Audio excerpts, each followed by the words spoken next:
नमस्कार, मैं हूं संजय शर्मा। आप देख रहे हैं 4 PM न्यूज़ नेटवर्क। मैं हमेशा कहता हूं मेरा हिंसा में कोई यकीन नहीं है।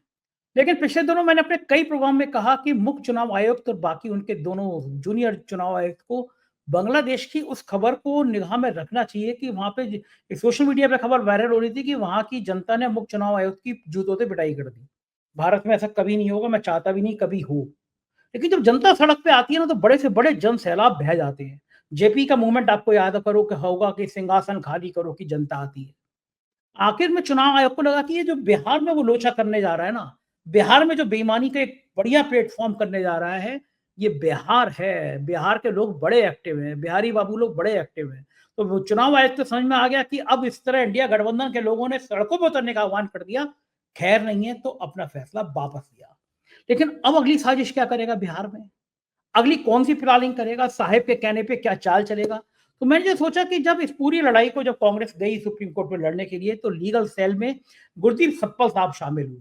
कांग्रेस के फायर ब्रांड प्रवक्ता हैं, बहुत बढ़िया नॉलेज रखते हैं, पत्रकार भी रह चुके हैं, तो मैंने सोचा कि सप्पल साहब से इन सवालों के संग पूछूं, फिर ये पूछूं कि कांग्रेस की आस्तीन में सांप कैसे पलते रहते हैं, शशि थरूर जैसे लोग संघ की वकालत कैसे करते रहे हैं।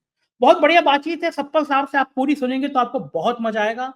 चैनल को सब्सक्राइब करिए, ज्वाइन करिए और फटाफट चलिए मेरे साथ गुरदीप सप्पल जी के पास। 4 PM न्यूज़ नेटवर्क में स्वागत है गुरदीप सप्पल जी आपका। इस समय बिहार बहुत चर्चा में है। धीरेन्द्र शास्त्री कह रहे हैं कि अब बिहार से हिंदुत्व राष्ट्र की शुरुआत होगी, हिंदुत्व का एक अलग जगह आ रहे हैं। बिहार में पर्चियाँ निकालने आए हैं वो सबकी कि किसके भाग्य की क्या पर्ची होगी। दूसरी ओर चुनाव आयोग तो आपसे लगता है कुट्टी करके बैठा हुआ है। हम लोग बचपन में कुट्टी-कुट्टी करते थे, एक खुद तुमसे लड़ाई तो कुट्टी हो गई। ये जो वोटर लिस्ट का खेल है, आप लोग कहीं कुछ कर तो पाए नहीं। महाराष्ट्र में उन्होंने खेल कर दिया, दिल्ली में कर दिया, हरियाणा में कर दिया, ऐसा आरोप है। बिहार में जो कुछ चल रहा है वोटर लिस्ट को, विवाद को, क्या लगता है कांग्रेस कुछ कर पाएगी या ऐसे ही आप लोग चिल्लाते रहेंगे और चुनाव हो जाएगा और नतीजा फिर क्या आएगा ये तो मैं भी जानता हूँ और आप भी जानते हैं। क्या लग रहा है आपको कांग्रेस कुछ कर पाने की स्थिति में है और खेल है क्या पूरा? दर्शकों को समझाइए कि आप चूँकि इंटेलेक्चुअल हैं, आप उस लीगल सेल के सदस्य भी हैं जो कांग्रेस इस लड़ाई को लड़ रही है। क्या समझा है आपने चुनाव आयोग ने खेल किया क्या और फिर सुप्रीम कोर्ट तक जब मामला पहुंचा तो बैकफुट पे क्या आया? जरा मुझे दर्शकों को सामान्य भाषा में समझाइए कि खेल हुआ क्या? संजय जी, पहले तो ये कहना गलत है कि कांग्रेस पार्टी कुछ कर नहीं पाई। महाराष्ट्र में जब इन्होंने खेल किया और हमने पकड़ा, तो उसके बाद से लगातार देश में आक्रोश भी है। कांग्रेस पार्टी लड़ाई को लड़ रही है, कोर्ट में भी लड़ रही है और चुनाव आयोग में भी लड़ रही है। उत्तराखंड में हमने 4000 आरटीआई उन लोगों ने डाली है जिनके वोट डिलीट हुए थे कि उनके बारे में क्या रिपोर्ट दी गई, उनको कब रजिस्टर्ड पोस्ट आया। ज़मीन पर दबाव बन रहा है, उस दबाव के कारण से अब ये नई परिस्थितियाँ पैदा हो रही हैं। देखिए, बड़ा अजीब-सा खेल हुआ है कि महाराष्ट्र में चुनाव आयोग का ये कहना था कि उसकी ज़िम्मेदारी थी वोट को बढ़ाने की। उसने करीब-करीब 48 लाख नए वोटर बना बना दिए 6 महीने के अंदर, ये ज़िम्मेदारी थी। और बिहार में वो कह रहा है कि उसकी ज़िम्मेदारी है वोट घटाने की। और उस दिन चुनाव आयोग की मीटिंग के अंदर चुनाव आयुक्त ने कहा भी कि ये तो देख लीजिए 20% वोट तो जाएँगे ही जाएँगे। यानी कि लगभग 2 करोड़ वोट आप घटाने की बात कर रहे हैं। और आपने कहा पर्ची निकालने की, धीरेन्द्र शास्त्री की। उन्होंने पर्ची निकाली या नहीं निकाली, पर चुनाव आयोग को पर्ची किसने निकाली है कि 20% लोग अपने डॉक्यूमेंट जमा नहीं कर पाएँगे? चुनाव आयोग के पास ये 20% का आंकड़ा कहाँ से आया? क्या ये गृह मंत्रालय से आया है? क्या ये आंकड़ा वो आंकड़ा है जो सरकार से इनको मिला है कि 20% वोट या तो कम करने हैं या 20% वोटों का इनका आकलन है? कोई सर्वे, कोई डेटाबेस, कोई रिपोर्ट, कोई तो आधार होगा जिस पे चुनाव आयोग ने ये बात की है। तो इस बात की आपत्ति हम लोग उठा रहे हैं। और इश्यू जो है, इश्यू केवल ये नहीं है कि हम लोग बेमतलब में बात उठा रहे हैं। संजय जी, चुनाव आयोग की जिम्मेदारी वोट बढ़ाने की है। चुनाव आयोग की जिम्मेदारी नागरिकता जांचने की नहीं है। ये बेसिक डिफरेंस है। नागरिकता जांचने का काम गृह मंत्रालय का है, होम मिनिस्ट्री का। अब चुनाव आयोग तो काम कर रहा है होम मिनिस्ट्री का। और होम मिनिस्ट्री उनको बता रही है कि वोट कैसे कटने हैं। तो दोनों काम एक दूसरे के पलट गए हैं। ये देश के अंदर पहली बार संवैधानिक संकट पैदा हो रहा है कि एक संवैधानिक संस्था जिसका काम है वोटों को बढ़ाने का, वो नागरिकता जांचने के लिए प्रक्रिया डिफाइन करने की बात कर रहा था। तो इस बात का विरोध हम इसलिए कर रहे हैं क्योंकि ये पूरी की पूरी संवैधानिक व्यवस्था को पलट देता है।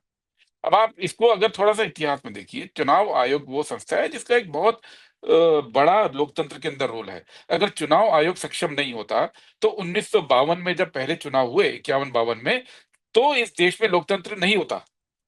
अगर चुनाव आयोग 1951 में जब पहली बार देश में यूनिवर्सल फ्रेंचाइज हुआ, हर एक को वोटिंग का अधिकार मिला, अगर ये वाली प्रक्रिया अपना रहा होता कि पहले अपनी नागरिकता सिद्ध कीजिए, पहले आप अपने कागज करिए, तो क्या देश में पहला चुनाव हो पाता? क्या पहला चुनाव होकर क्या इस देश में लगता लोकतंत्र की जड़ें पैदा हो पाती? या याद रहे वो वक्त था जब देश के अंदर 85% जनता निरक्षर थी, पहले चुनाव के टाइम पे। उनके पास कोई कागज नहीं था। लेकिन चुनाव आयोग ने स्पेशल ड्राइव चलाकर घर-घर पहुंचकर लोगों को वोटर बनाया और वो पहला चुनाव सफल होने की वजह से ही इस देश में लोकतंत्र एस्टैब्लिश हुआ है। और आज चुनाव आयोग उल्टी चाल चल रहा है कि वो वोटर बनाने की बात नहीं कर रहा है, वो नागरिकता पहचानने की बात करने लगा था। हालांकि आज इसके अंदर उन्होंने पैर वापस खींचे, जो लगातार विरोध हो रहा है उसकी वजह से आज चुनाव आयोग ने सरेंडर किया है और एक बहुत बड़ा ऐड निकाला है जिसमें बोला है कि अब कागज देने की जरूरत नहीं है। अब क्या लग रहा है कि सप्पल जी मामला सब निपट गया? जो शाम को 5 बजे एक बड़ी सी लाइन की ये खबर आ जाती थी और फिर अचानक वोट परसेंटेज बढ़ जाता था, आप लोग उसकी वीडियो रिकॉर्डिंग मांगते थे, वो वीडियो रिकॉर्डिंग मिलती नहीं थी और लोग मानते थे कि ये वोटर लिस्ट का जो खेल है वो शाम को 5 बजे शुरू होता है। वो कहते हैं कि परसेंटेज इसलिए बढ़ गया कि बहुत सारे लोग आ गए, वीडियो रिकॉर्डिंग इसलिए नहीं देंगे क्योंकि आप लोगों का मानना है कि वहां लोग आते ही नहीं थे। तो बिहार में कुछ इस तरह का खेल अब आप रोक पाएंगे या एक जगह पीछे हटाए कोई दूसरी जगह तैयारी कर रहा होगा, ऐसा कोई डर कोई आशंका है आप लोगों को? देखिए, चुनाव आयोग ना केवल कंफ्यूज है, बल्कि अब हम उसकी नीयत पे भी सवाल उठा रहे हैं। क्योंकि चुनाव आयोग के खुद के बयान में आपको पिछले कुछ दिनों के बोलना चाहूंगा। उन्होंने कहा हम हर बूथ पे वीडियोग्राफी करेंगे और फिर उन्होंने कहा कि हम वीडियोग्राफी को रखेंगे नहीं, 45 दिन में इसको डिलीट कर देंगे। इस देश में एक छोटे से छोटे कॉन्ट्रैक्टर का बिल भी 1.5 साल रखना होता है और आप चुनाव की प्रक्रिया की वीडियो डिलीट कर देंगे, उसको किसी को देंगे नहीं। चुनाव आयोग ने जब हमने महाराष्ट्र का मुद्दा उठाया तो बोला कि आधार लिंक करेंगे। कांग्रेस पार्टी ने समर्थन किया। क्यों? क्योंकि आधार फूल प्रूफ व्यवस्था से बना है। और बिहार में जो इन्होंने स्पेशल सर्वे शुरू किया उसमें कहा हम आधार नहीं लेंगे। अब या तो मार्च में चुनाव आयोग ने सच बोला था या अब सच बोला है। आधार तब फुल प्रूफ था और अब आधार मान्य नहीं है। उन्होंने अभी पिछले महीने बोला, जब ये एपिक जो वोटर आई कार्ड का नंबर होता है उसमें डुप्लीकेट कार्ड की इशू आया, तो उन्होंने कहा बकायदा प्रेस कॉन्फ्रेंस करके, प्रेस रिलीज करके, कि हमने डुप्लीकेट एपिक का सवाल सुलझा दिया है। अब देश में डुप्लीकेट एपिक नंबर वाले वोटर कार्ड नहीं है। पर वो कह रहा है कि हमको स्पेशल सर्वे करना है ताकि हम डुप्लीकेट वोटर को हटा पाए। या तो आपने तब झूठ बोला या आप गलत बोल रहे हैं। आपने बोला, सरकार ने, कि पूरे देश में one nation one ration card हो गया। बिहार में भी हो गया। माइग्रेंट लेबर के पास केवल एक राशन कार्ड होता है। अब आप कह रहे हैं राशन कार्ड मान्य नहीं होगा क्योंकि मल्टीपल राशन कार्ड हो सकते हैं। या तो वो सच था या ये सच है। आपने ये बोला पिछले हफ्ते जब ये फैसला हुआ था कि बिहार में 1987 1987 से 2003 के बीच जो वोटर रजिस्टर हुआ है, उस वोटर को अपने माता पिता का बर्थ सर्टिफिकेट देना होगा। अगर वो नहीं देंगे तो उनका वोट कट जाएगा। उन्होंने निकाल के किया है कि जो 2003 के पहले के वोटर हैं, यानी जिनको पहले सर्टिफिकेट देना था अपने माता पिता का, आज उनको फोटो भी देने की जरूरत नहीं है। ना फोटो देना है, ना अपना बर्थ सर्टिफिकेट देना है। माता पिता का छोड़ दीजिए, कहाँ माता पिता का आप मांग रहे थे, कहाँ आज आपने विज्ञापन लगा के चुनाव आयोग ने बोला कि नहीं नहीं अब तो कुछ जरूरत ही नहीं है 2003 तक वालों की। तो या तो वो बात सही थी या आज की बात सही है। सवाल ये है, उन्होंने पिछले साल बोला कि माइग्रेंट वोटर, जो वोटर पलायन अपने इलाके से पलायन कर चुका होता है, 2022 के अंदर 23 के अंदर मेजर कैंपेन चुनाव आयोग चला रहा था कि माइग्रेंट वोटर वोट डाल सके, इसके लिए वो स्पेशल प्लान बना रहे थे। सब पार्टियों को बुलाया। आज वो कह रहे हैं कि माइग्रेंट वोटर जो है कहीं और रहता है, वो वोट क्यों दे यहाँ पे, इसलिए उसका नाम काट दो। या तो आप तब सही बोल रहे थे या आप अब सही बोल रहे हैं। फिर चुनाव आयोग ने अभी 6 महीने पहले बिहार में डिटेल सर्वे किया, 2 महीने पहले वोटर लिस्ट रिवाइज की और बोला हमने सब वोटर लिस्ट रिवाइज कर दी 2 महीने पहले। अब आपने फिर से प्रक्रिया शुरू कर दी। तो या तो वो रिवीजन गलत था या ये प्रक्रिया गलत है? तो चुनाव आयोग की हर बात के अंदर अंतर विरोध है। अभी 2 दिन पहले उन्होंने प्रेस रिलीज दी, 2 दिन पहले, कि जो ये स्पेशल रिवीजन है, ये बड़े स्मूथली हो रहा है, 1.5 करोड़ घरों के अंदर हम पहुंच गए हैं, 87% फॉर्म जमा हो गए। और आज उन्होंने ऐड निकाल दिया कि नहीं, नहीं, नहीं, अब जो है हर व्यक्ति ऑनलाइन भी कर सकता है, कोई कागज देने की जरूरत नहीं। अगर स्मूथली हो रहा था, तो आज आपने विज्ञापन पूरा बिहार में क्यों निकाल दिया कि अब कोई कागज नहीं चाहिए, फोटो भी नहीं चाहिए, बिना कागज, बिना फोटो के भी आपका बन सकता है वोट? वो बाद में जांच होगी। तो सवाल है कि चुनाव आयोग इतना कंफ्यूज क्यों कर रहा है? और हमारा तो ये भी कहना है कि जैसे उत्तराखंड के अंदर हमने चुनाव आयोग की नकेल पकड़ी कि जिस वोटर का कार्ड डिलीट होता है, वोटर कार्ड, उसके पास जो ईआरओ होता है, इलेक्शन रजिस्ट्रेशन ऑफिसर, उसको डिलीट करने से पहले उसके पास एक रजिस्टर्ड मेल भेजना होता है, स्पीड पोस्ट। तो लोगों ने बोला, भाई हमारे स्पीड पोस्ट की जानकारी दो, हमारा वोट काटने के लिए आपने कब स्पीड पोस्ट भेजा? 4,000 लोगों ने पूछा है वहां पे। और ये पूछा कि बीएलओ ने मेरे घर में विजिट कब किया, मेरे बारे में क्या रिपोर्ट दी? तो इसमें चुनाव आयोग फंस गया कि फॉर्म 8 भर के वोट काटने के लिए रजिस्टर्ड पोस्ट की जरूरत होती है और बीएलओ की विजिट की जरूरत होती है। तो उन्होंने अब कोशिश की कि बिहार में बिना फॉर्म 8 के ही काटना शुरू करो। तो उसके लिए क्या है, स्पेशल रिवीजन कर दो। अब ना रजिस्टर्ड पोस्ट की जरूरत बचेगी, ना बीएलओ की रिपोर्ट की जरूरत पड़ेगी, और ना कोई वो कागज मांगेगा, ना कोई प्रूफ बचेगा। तो ये जो चुनाव आयोग लगातार कर रहा है, ये चुनाव आयोग के विरोधाभास ये बताते हैं कि चुनाव आयोग खुद ना सिर्फ कंफ्यूज है, बल्कि इशारे पे भी काम कर रहा है। उसकी जिम्मेदारी तमाम जनता की, तमाम राजनीतिक दलों की शंकाओं को दूर करने के लिए है, लेकिन वो नए नए तरीके खोज रहा है जिसमें कि वोटर को काटा जा सके या वोटर को जोड़ा जा सके।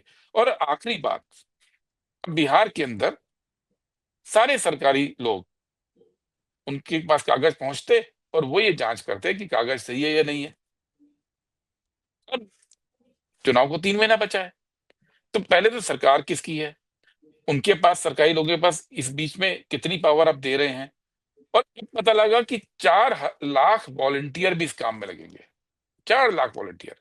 क्या चुनाव आयोग ने कोई विज्ञापन दिया इन वॉलंटियर को एनरोल करने का? क्या किसी को मालूम है 4 लाख लोग कहां से आ रहे हैं? ये कौन 4 लाख लोग हैं जो चुनाव आयोग की सहायता करने जा रहे हैं? किसी को नहीं मालूम। क्या चुनाव आयोग की जिम्मेदारी नहीं है कि ये पहले बोला 1 लाख, अब बोला 4 लाख? ये कौन लोग हैं? क्या ये किसी राजनीतिक दल के लोग हैं? क्या ये किसी सांस्कृतिक संगठन आरएसएस जैसे के लोग हैं, जिसको अपने को सांस्कृतिक संगठन बोलते हैं पूरे राजनीतिक? ये कौन लोग हैं? तो ये जो सवाल है, ये सवाल हमारी शंका को बढ़ा रहे हैं। मामला सुलझा नहीं है, लेकिन इस बार महाराष्ट्र में हमको चुनाव के बाद ये पकड़ में आया था। इस बार हमने चुनाव के पहले पकड़कर विरोध शुरू किया है। सतपाल साहब, ये बात तो ठीक है, मैंने आपकी बात मान ली। और मैं हमेशा कहता हूं कि मैं हिंसा का पक्षधर कभी नहीं रहता, लेकिन एक बात और कहता हूं कि क्या चुनाव आयुक्त को बांग्लादेश की उस खबर से डर नहीं लगता जो सोशल मीडिया पे वायरल हो रही थी कि बांग्लादेश के मुख्य चुनाव आयुक्त की लोगों ने पिटाई कर दी, गुस्से में थे। और इस देश ने वो भी देखा है कि जब जेपी मूवमेंट हुआ था, सिंहासन खाली करो कि जनता आती है आपकी पार्टी के खिलाफ, तो जनता सड़कों पर आ भी गई थी। ये जो चुनाव आयुक्त है, मुख्य चुनाव आयुक्त हैं या बाकी 2 चुनाव आयुक्त हैं, इनको ये नहीं लगता कि इस देश में जनता के पास सबसे बड़ी जो ताकत होती है उसका वोट होता है।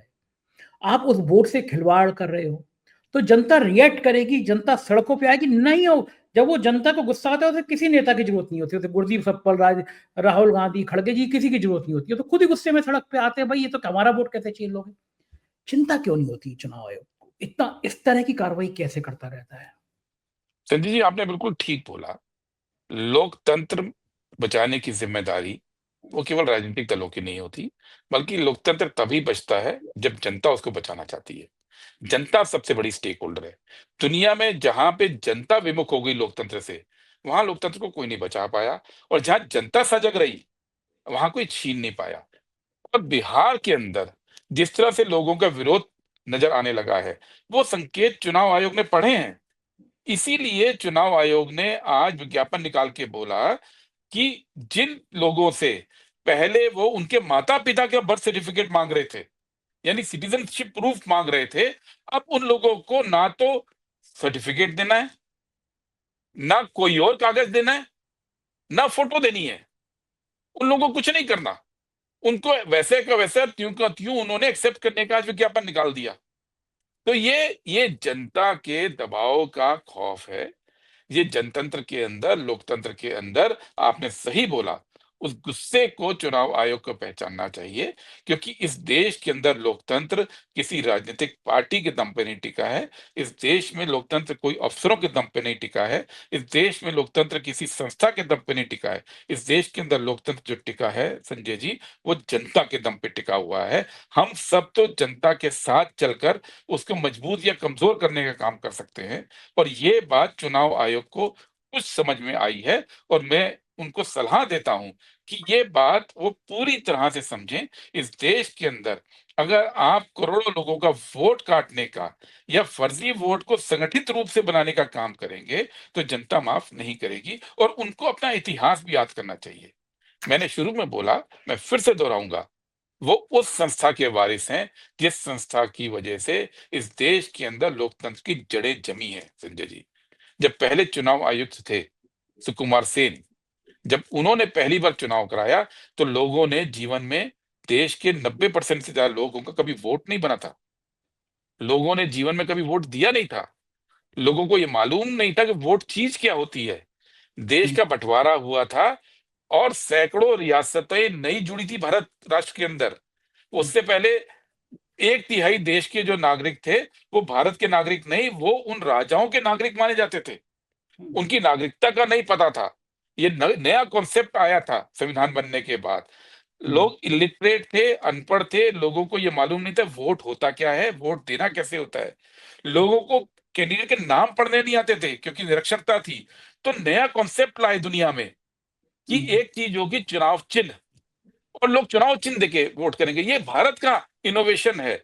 उस चुनाव आयोग ने सुकुमार सेन के टाइम में, पहले चुनाव आयोग ने ये तमाम बाधाएं दूर की थी, लोगों को जागरूक किया, लोगों को वोटर बनाया। उनसे ये नहीं पूछा कि आप जो है मैसूर महाराजा के नागरिक थे, या आप पाकिस्तान से आए हो, या आप जो है कश्मीर के महाराजा के नागरिक हो, या बड़ौदा के महाराजा के नागरिक थे। ये सवाल अगर चुनाव आयोग उस समय पूछने लगता, देश का पहला चुनाव फेल हो जाता, चुनाव हो नहीं पाता। ये उस चुनाव की संस्था, उस उस केंद्रीय चुनाव आयोग के वारिस हैं आज के चुनाव आयुक्त। उनको अपना इतिहास पढ़ना चाहिए। उनको समझना चाहिए कि उनका काम गृह मंत्रालय के इशारे पे खेलने का नहीं है। उनका काम उस एनआरसी की शर्तों को लागू करने का नहीं है, जिस एनआरसी को लागू करने से देश की मोदी सरकार को पांव वापस खींचने पड़े थे जनविरोध के कारण, और उसको ठंडे बस्ते में डालना पड़ा। और चुनाव आयोग उस कागज को लेकर अपना नियम बनाने चला। चुनाव आयोग नागरिकता तय करने चला। ये चुनाव आयोग को समझना होगा। ये बड़ी फिसलन भरी राह है चुनाव आयोग की, और जिस दिन चुनाव आयोग की क्रेडिबिलिटी जनता की नजर में खत्म हो गई, उस दिन इस देश के अंदर ये जो शांतिपूर्ण चुनाव हम बात करते हैं, उसके ऊपर सवाल उठने लगेगा। पूरी व्यवस्था पे सवाल उठता है। ये केवल ये नहीं है कि बिहार में अपने वोटर काटे या वोटर बढ़ाए। ये हाँ बिल्कुल बिल्कुल। आपने सही बात बोली है। हाँ बिल्कुल ठीक कह रहे हैं, ये सवाल उठेंगे। एक चीज और है, पिछली बार लोग कहते हैं कि अगर कांग्रेस थोड़ा सा संयम रख गई होती, थोड़ी सीटें कम लड़ी होती बिहार में, क्योंकि रिजल्ट कांग्रेस के पक्ष का नहीं था, कांग्रेस ने बहुत नुकसान उठाया, तो शायद तेजस्वी की सरकार पिछली बार भी बन जाती, ऐसा लोग कहते हैं। इस बार ओवैसी जी चाह रहे हैं कि वो आपके साथ आ जाएं, मुसलमान वोटों का बंटवारा ना हो। अब तक तो आप ओवैसी जी को बीजेपी की बी टीम कह देते थे, लेकिन अब तो ओवैसी जी खुलेआम आपके साथ आने को तैयार हैं। पाकिस्तान के साथ जो झड़प हुई उसके बाद ओवैसी जी की जो भूमिका थी उसकी पूरे देश ने सराहना करी। तो अब 3 महीने बचे हैं। समस्या ये आती है कि कांग्रेस गठबंधन में बहुत देर कर देती है। कहते उत्तर प्रदेश में भी लोकसभा चुनाव में कितनी देर में गठबंधन हुआ, हालांकि नतीजे बहुत अच्छे आ गए। तो बिहार में क्या लगता है आपको, गठबंधन कब तक आप लोग कर लेंगे पूरा, और क्या ओवैसी जी इंडिया महागठबंधन के सदस्य होंगे इस बार बिहार के चुनाव में? संजय जी, पहले तो कांग्रेस पार्टी अपनी राजनीति ओवैसी जी के रुख के हिसाब से तय नहीं करती है। ओवैसी जी बीजेपी के रुख के हिसाब से तय करते होंगे। कांग्रेस पार्टी अपने हिसाब से अपनी राजनीति तय करती है। कांग्रेस पार्टी का राष्ट्रीय जनता दल के साथ, तेजस्वी यादव जी के साथ इस समय बहुत अच्छा जिलेवार कोऑर्डिनेशन चल रहा है। शायद आपके दर्शकों को बता दूं, कि मई से हर जिले के अंदर हमारी कमेटियां साझा बन चुकी, हर जिले के अंदर उनके टीम और हमारी टीम साथ बैठ रही है, और एक एक करके हम जितनी सीटों पे हमारा दावा है उसकी लगभग 50% सीटों पे सहमति भी हो चुकी है अंदर। एक एक सीट करके मीडिया की निगाह से दूर ये बातचीत जारी है, और ये बातचीत अगले 1-2 हफ्ते के अंदर लगभग 90% सीटों पे समझौता हो भी जाएगा, क्योंकि ये बात हम भी जानते हैं, ये बात राष्ट्रीय जनता दल भी जानता है, ये बात वहां की छोटी और पार्टियां, एमएल पार्टी है, सीपीआई एमएल, वीआईपी पार्टी है, हम सब समझते हैं कि अब देर से फैसला लेना किसी के हक में नहीं है। इसीलिए अप्रैल के अंदर खरगे जी ने मीटिंग बुलाई थी, उसमें तेजस्वी यादव जी भी थे, उनकी पार्टी के बाकी लीडर थे, राहुल गांधी जी भी थे, हमारे यहाँ से केसी वेणुगोपाल जी थे, उनके यहाँ से संजय यादव, मनोज झा जी सब थे, और उन सब की मीटिंग में तय हुआ था कि सही समय पे चलना है। उस मीटिंग के बाद एक-एक कदम करके कोऑर्डिनेशन भी जमीन पे होना शुरू हुआ है, और सीटों पे, अलग-अलग सीटों पे बातचीत जारी है। आधी सीटों पे बातचीत पूरी अंदर खाने हो गई है, और इस बार आपको देरी का कोई शिकायत नहीं मिलेगी, ऐसा हमें उम्मीद है। 2-3 सीटें, 4 सीटें, 5 सीट कहीं अटक गई, तो वो चलता है पॉलिटिक्स के अंदर, वो कोई दिक्कत नहीं आती है। उसको छोड़कर बाकी तैयारी वक़्त पे होगी। अभी ये जो मुद्दा आया है वोटर लिस्ट का, इसमें भी सबने इकट्ठे होके विरोध किया है, और अभी सड़क पर भी हम लोग इकट्ठे होके उतर रहे हैं। 9 तारीख को इंडिया अलायंस की सभी पार्टियों का साझा कॉल है, चक्का जाम का, इस फैसले के खिलाफ।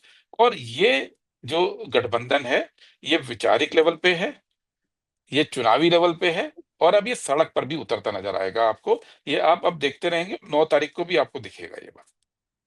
सफल साहब, ये बात तो सही है, लेकिन अभी से बीजेपी ने तैयारी करना शुरू कर दी है। जो धीरेन्द्र शास्त्री का बयान है, इसका मतलब कि बिहार में फिर एक बार हिंदू मुसलमान का खेल होगा। आपने एक लाइन में कह दिया कि ओबीसी अपनी पॉलिटिक्स बीजेपी के हिसाब से तय करते हैं। इसका मतलब मैं समझ गया कि ओबीसी जी की तो आपका एंट्री नहीं हो रही है। लेकिन अगर आपका एंट्री नहीं हो रही है तो धीरेन्द्र शास्त्री का बयान आएगा तीखा तीखा, उधर से ओबीसी का बयान आएगा। हमेशा जो धर्म की राजनीति होती है वो बहुत तिकड़म वाली होती है, बड़ी उग्र होती है। क्या इंडिया महागठबंधन इसका मुकाबला कर लेगा?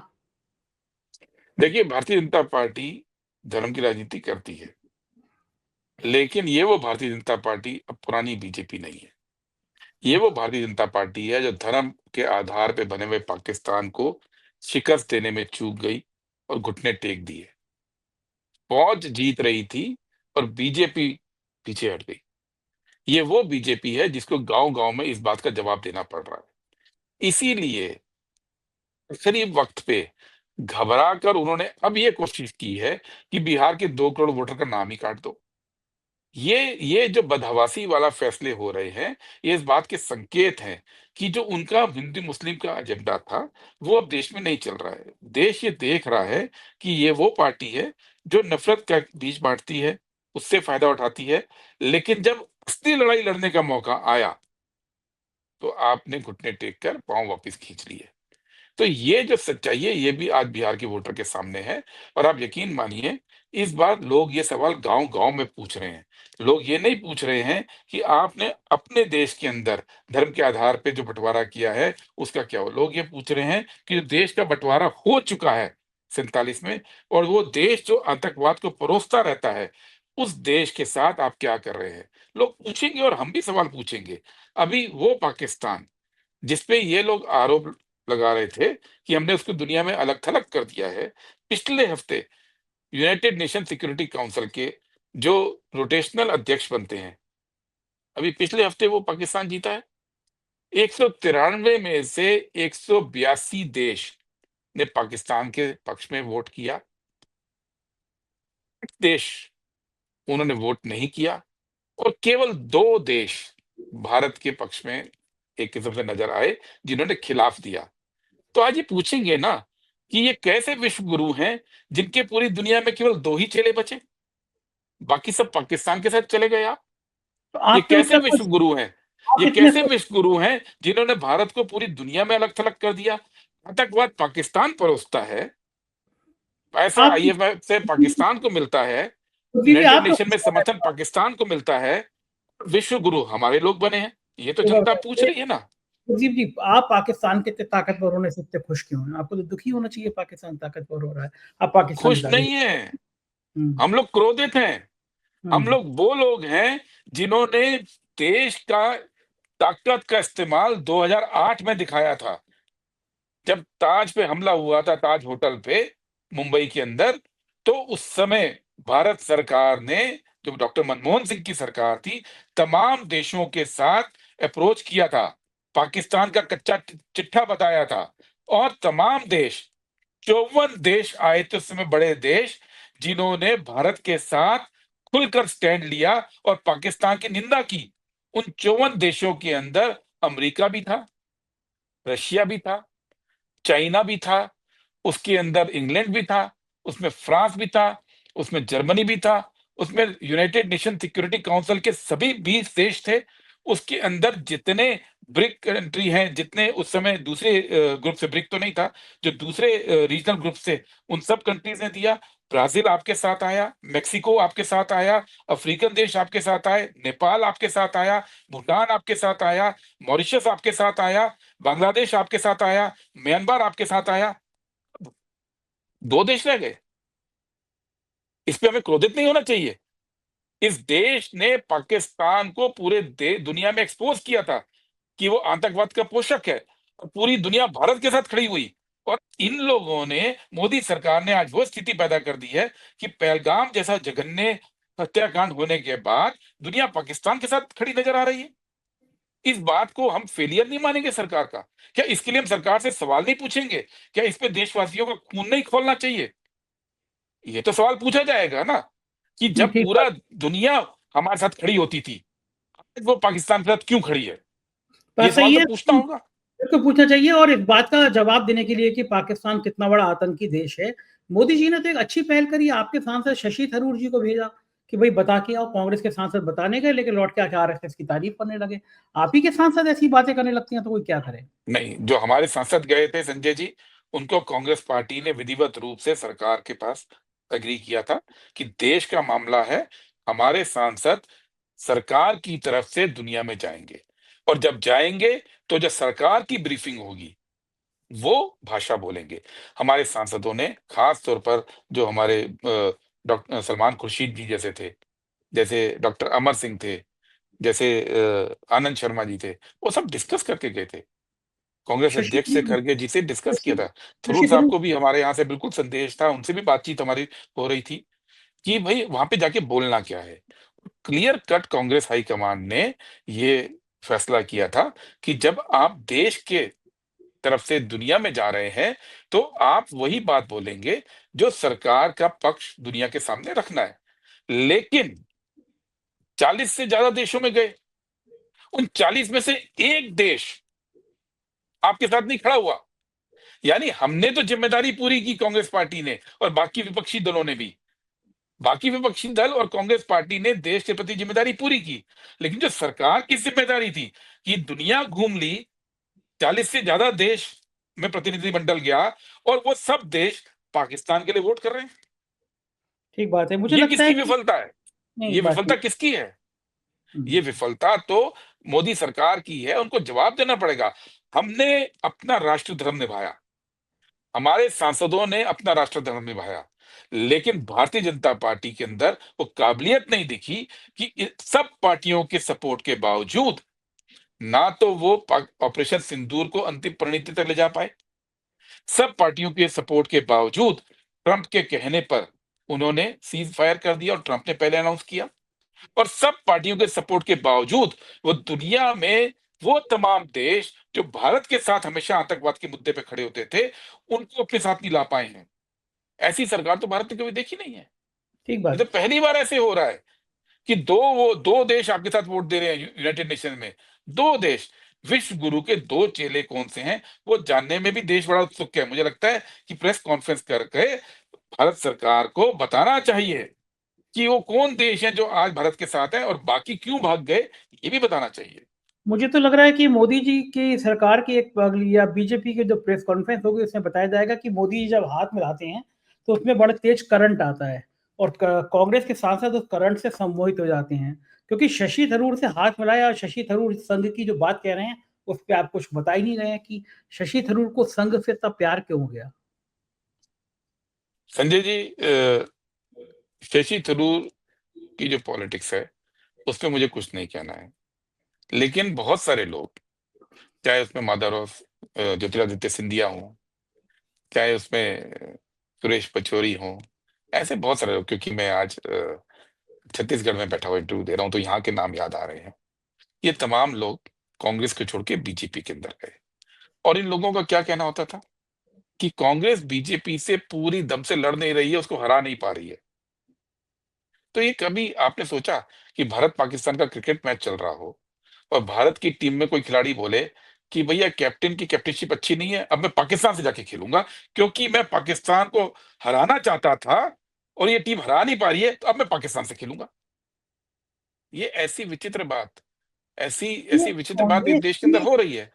कांग्रेस की आस्तीन में ऐसे सांप क्यों पलते हैं? आप लोग पहचान क्यों नहीं पाते नेताओं को, समय से निकाल क्यों नहीं देते ऐसे नेताओं को? नहीं नहीं, ये आस्तीन में सांप की बात नहीं है। देखिए, हम्म, बहुत कम लोग होते हैं जो वैचारिक लेवल पर किसी पार्टी के साथ जुड़े होते हैं। बहुत सारे लोग ऐसे होते हैं जो सत्ता के लिए, पावर के लिए आए होते हैं, और पॉलिटिक्स में दोनों की जगह होती है। बहुत सारे लोग इस समय सत्ता के लिए बीजेपी की तरफ गए और बहुत सारे लोग डर कर बीजेपी की तरफ गए हैं। आप यकीन मानिए, बीजेपी के पास जो भीड़ है आज की तारीख में, आज सरकार हट जाए तो उनकी जितनी आज शाखाएं लगती है ना, उसकी 5% देश में शाखाएं नहीं बचेंगी। आपके पास आके लोग आपके मोहल्ले में कहना शुरू करेंगे, अरे वो तो हम डर की वजह से गए थे या फायदे के लिए गए थे। तो ये मत मानिए कि हमारे आस्तीन में सांप है। ये इस देश में बहुत बड़े पैमाने पे कई लोग डर की वजह से और कई लोग फायदे की वजह से अपनी पोजीशन तय करते हैं। लेकिन इस देश के अंदर एक बहुत बड़ी फौज वो है, जो फौज गांधी नेहरू के फिलॉसफी पे चलती है। वो आज आज देखिए, बीजेपी 11 साल से राज कर रही है, एक छत्र राज है। मोदी जी का डंडा सब पे चलता है। पूरा देश में किसी मीडिया वाले की हिम्मत नहीं है कुछ बोलने की। पूरे देश के अंदर, मैं मेन स्ट्रीम मीडिया की बात कर रहा हूं, आपकी नहीं कर रहा हूं। पूरे देश के अंदर संस्थाएं सरेंडर कर गई हैं, लेकिन उसके बावजूद 63% लोगों ने बीजेपी को वोट आज भी नहीं दिया। ये वो 63% लोग हैं जो ना डर की वजह से, ना फायदे की वजह से उधर जा रहे हैं। हमारी राजनीति उन 63% लोग हैं कि ये वो वैल्यूज को मानते हैं। वो मुसलमान को दुश्मन नहीं मानते, बात है। वो बिल्कुल ठीक। अल्पसंख्यक को दुश्मन नहीं मानते। वो सहमत। मानते हैं कि इस देश में सबको बराबरी होनी चाहिए। वो ये मानते हैं कि बोलने की आजादी होनी चाहिए। वो ये मानते हैं कि लोकतंत्र होना चाहिए। इसलिए बीजेपी के टोटल कंट्रोल के बावजूद, मोदी जी की सुपरमैन की इमेज के बावजूद, सबके सरेंडर करने के बावजूद, डर खौफ का माहौल होने के बावजूद, वो 63% लोग इस देश में लोकतंत्र के लिए, बराबरी के लिए और सेक्युलरिज्म के लिए खड़े हैं। बिल्कुल ये ठीक। वो लोग हैं जिसकी हम बात करते हैं। बिल्कुल सहमत हूँ आपकी बात से। बहुत बहुत शुक्रिया गुरदीप जी, आपने मुझे इतना समय दिया, मुझसे बातचीत की। बहुत बहुत आभार। Thank you. शुक्रिया संजय भाई। ये तो गुरदीप सप्पल जी, पूरी बातचीत आपने सुनी और आपको समझ आया होगा कि इंडिया गठबंधन की क्या रणनीति है, क्या स्ट्रेटेजी है। कैसी लगी बातचीत बताइएगा जरूर। शुक्रिया। Thank you.